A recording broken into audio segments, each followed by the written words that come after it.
এটা হলো পুঁই শাকের বীজ, কেউ পুঁই বীজও বলে, কেউ মিচুরি বলে। এতে রয়েছে প্রচুর পরিমাণ পুষ্টিগুণ, শাকের থেকেও 3 গুণ বেশি আঁশ। কড়াইয়ে তেল দিয়ে দিলাম, এরপরে পেঁয়াজ মরিচ দিয়ে দিচ্ছি।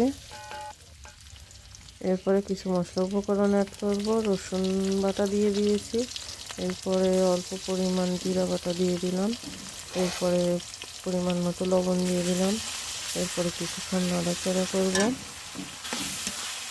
পুঁই শাকের বিচি অনেকেই খেতে পছন্দ করে, খুব সুস্বাদু হয়। কেউ ভাজি করে খায়, কেউ রান্না করে খায়। পরিমাণ মতো হলুদ দিয়ে দিচ্ছি।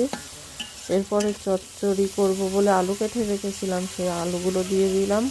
এরপরে কিছুক্ষণ নাড়াচাড়া করব।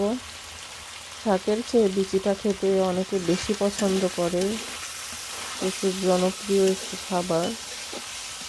পুঁই শাকের বিচিটি রয়েছে ভিটামিন সি, এতে প্রচুর পরিমাণ আঁশ রয়েছে, যা দেহের জন্য খুবই উপকারী। রান্না করলে বেশ সুস্বাদু হয়, এটা খেতেও অনেকেই কম বেশি বেশ পছন্দও করে। আজ আমি আলু দিয়ে টমেটো দিয়ে পুঁই বিচিটা চচ্চড়ি করব। পুঁই শাকের বিচিটা একটু নাড়াচাড়া করে কষিয়ে নিয়েছি, এরপরে পরিমাণ মতো পানি দিয়ে দিলাম। এরপরে বেশ কিছুক্ষণ এইভাবে রান্না করতে হবে।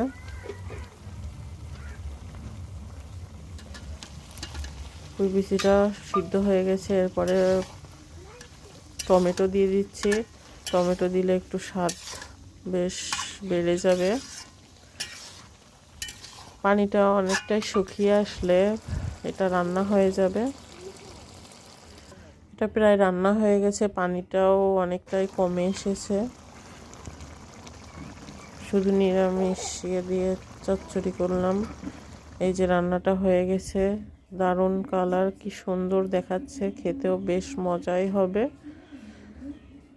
ভিডিওটা দেখার জন্য সবাইকে ধন্যবাদ। আসসালামু আলাইকুম।